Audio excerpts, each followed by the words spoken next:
আসসালামু আলাইকুম সবাইকে। আজকে আমি তৈরি করব মিট বক্স, যার জন্য আমার লাগবে চিকেন, সসেজ আর কেটে রাখা আলু।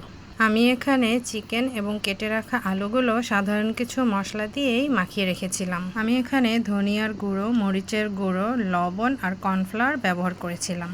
সাথে কিন্তু আমি একটু রাঁধুনি মাংসের মশলাও দিয়েছিলাম। তবে আপনারা চাইলে কিন্তু এখানে রাঁধুনির কাবাব মশলাটাও 2 চামচ ব্যবহার করতে পারেন। এতে টেস্টটা আরও বেশি ভালো আসবে। এক এক করে সব মশলাগুলো দেওয়া হয়ে গেলে আমি চিকেন এবং কাটা আলুগুলো আলাদা আলাদাভাবে মাখিয়ে রেখে দেব। এই যে দেখুন, মাখামাখির কাজগুলো কিন্তু আমি চামচ দিয়েই করতে চেয়েছিলাম, কিন্তু আপনারাই বলুন তো, হাতের কাজ কি আর চামচ দিয়ে হয়? সরি, আমি তো চিকেনের মধ্যে গরম মশলার গুঁড়ো আর আদা রসুনের পেস্ট দিতেই ভুলে গিয়েছিলাম। যাই হোক, পরবর্তীতে কিন্তু আমাকে হাতটা ব্যবহার করতেই হলো। আমার চিকেনগুলো মাখা হয়ে গেলে আমি এগুলো সাইডে রেখে দেব। এখন আমি কেটে রাখা আলুগুলো সব মশলার সাথে মেখে নিচ্ছি। তারপরে যে দেখুন, আলু মাখা, চিকেন মাখা এবং সসেজ সব পরপর আমি সাইডে রেখে দিয়েছি ভাজার জন্য। এখন আমি গরম কড়াইতে তেল দিয়ে দিব। তেলটা গরম হলেই সবার আগে দিয়ে দিব সসেজগুলো।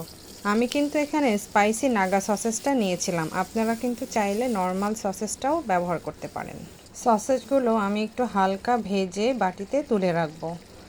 আরেকটা কথা, সসেজগুলো কিন্তু বেশি কড়া করে ভাজতে যাবেন না, এতে কিন্তু সসেজগুলো রাবারের মতো হয়ে যাবে, খেতে ভালো লাগবে না। আমার সসেজগুলো ভাজা হয়ে গেলে এরপর আমি চিকেনগুলো ভেজে নেব। এই যে অল্প তেলে আমি চিকেনগুলো সব একবারেই দিয়ে দেব। এরপর আলতোভাবে নেড়ে নেড়ে আমি চিকেনগুলো অল্প আঁচে ভেজে নেব।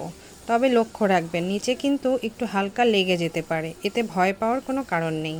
আমি কিন্তু এখানে চিকেনের কালারটা একটু ভালো আসার জন্য সামান্য একটু ফুড কালার ব্যবহার করেছিলাম। আপনারা চাইলে এটা নাও করতে পারেন। এই যে দেখুন, চিকেনগুলো ভাজতে ভাজতে কিন্তু কড়াইটা তেলতেলে হয়ে গেছে। এখন আমি চিকেনগুলো একটা বাটিতে তুলে নেব। মিট বক্সের চিকেনগুলো কিন্তু কখনোই মুচমুচে করে ভাজবেন না, এতে কিন্তু মিট বক্স খেতে ভালো লাগে না। সবশেষে আমি কেটে রাখা মশলা মাখানো আলুগুলো ভেজে নেব। আলুগুলো কিন্তু সেদ্ধ হওয়া পর্যন্ত ভালোভাবে ভেজে নিতে হবে। এই যে দেখুন, আমি কিন্তু উল্টে পাল্টে চুলার আঁচটা কমিয়ে দিয়ে ভালো করে আলুগুলো ভেজে নিচ্ছি। তবে চুলার আঁচ বাড়িয়ে কিন্তু আলু ভাজবেন না, এতে কিন্তু আলু ভেতর থেকে সিদ্ধ হবে না, কিন্তু খুব তাড়াতাড়ি লালচে হয়ে যাবে। আলুগুলো ভাজা হয়ে গেছে, এখন আমি একটি বাটিতে আলু ভাজাগুলো তুলে নিচ্ছি। আমি কিন্তু যেই বাটিতে মিট বক্সের আইটেমগুলো মিক্সড করব, আমি কিন্তু সেই বাটিটাতেই আলু ভাজাগুলো তুলে নিয়েছি।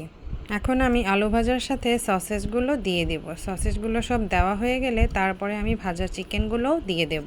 আর এই যে, এটা কিন্তু আমার হোমমেড মেয়োনিজ। আমি কিন্তু এটা কাঁচা ডিম দিয়ে করিনি, 2টো সিদ্ধ ডিম দিয়ে করেছিলাম। আমি কিন্তু এখানে সয়াবিন তেলের পরিবর্তে সরিষার তেলটা ইউজ করেছিলাম। আর এতে কিন্তু স্বাদের কোনো পরিবর্তন হয়নি, বরং আরও টেস্টটা বেশি হয়েছিল।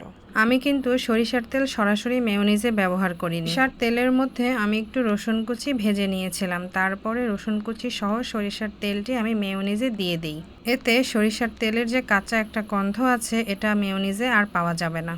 এবং মেয়োনিজ যখন আপনি খাবেন তখন রসুনের একটা সুন্দর ফ্লেভার পাবেন।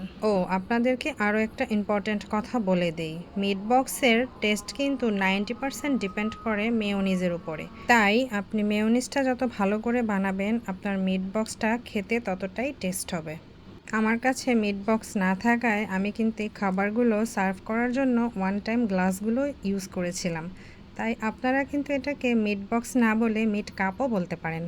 আমার রেসিপিটি ফলো করে কিন্তু অবশ্যই জানাবেন কেমন হয়েছে। সবাই ভালো থাকবেন। আল্লাহ হাফেজ।